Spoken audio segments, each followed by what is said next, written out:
بسم الله الرحمن الرحیم.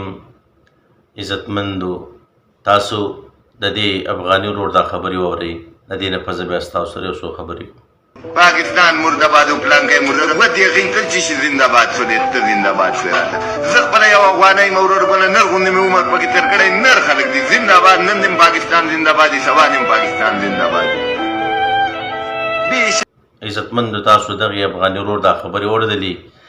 دا وایي چې پاکستان زنده‌باد او دغه رنګي ما په دې کې وخت تېر کړی دی. زه په خپل افغانۍ یم، خو هغه نر خلک دي او غیرتمند خلک دي.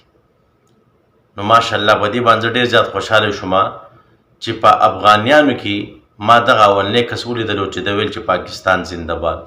ځکه چې عام طور باندې موږ څومره افغانیان ګورو نو دیو په پاکستان پسې مسلسل لګیا دي، د پاکستان چې کوم د خلاف خبرې کوي او خاص کر چې کوم د یورپ غلامان دي او په دغه یورپ کې ژوند کوي. ډېر نفرتونه دغه خلک خوري، لکه دغه رحیم صدیقي شو، دغه باچا کموال شو، د دوی په شان دي نور هم ډېر کسان دي چې نفرتونه دغه خلک خوري. نو دوی چېرته پاکستان زنده‌باد نه وایي.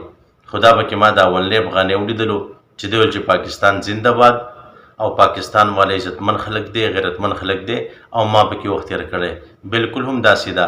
کلونه چې کوم د تاسو پاکستان کې تېر کړه 40 کاله خواوشا، او نن چې تاسو د پاکستان نه ځئ او په قانوني تور باندې تاسو ویستلی کېږئ، نو تاسو څه وایئ چې دا پاکستان والا داسې دي او دوی داسې دي، په موږ پسې لګیا یئ. نو تاسو هغه 40 کاله په پاکستان کې زندګي هیره کړه. په پاکستان کې چې کوم تاسو 40 کاله رزق خوړلی دی هغه مې هیر کو، په پاکستان پسې تاسو لګیا یئ. نو ډېر د افسوس خبره ده. او دا به هغه څوک لګیا وي چې څوک نمک حرامه وي. ځکه چې کله تاسو پاکستان کې رزق خوړو او تاسو هلته وخت تېر کړو، زندګي هم تېره کړه، ستاسو بچي او دا ټول دغلته لوی شو، دغلته چې کوم دی ودونه وشو، نو نن تاسو له پکار دي چې د پاکستان نوم په عزت سره اخلئ، د پاکستان چې کوم دی قدر وکئ. که تاسو خپل ملک ته لېږلي کېږئ نو داسې ناشنا خبره خو نه ده. په خپل ملک باندې خلک فخر کوي، په هغې باندې غیرت کوي، نو خپل ملک ته لاړ شي. خبره ختمه. چې تاسو راځئ په پاکستان پسې ردي بدي وایي او په پاکستان پسې کوم دی بکواس کوئ. نو دغې افغاني ورور ته زما سلام دی چې تا پکې حقیقت ویلی دی او نرې خبرې دې کړې دي.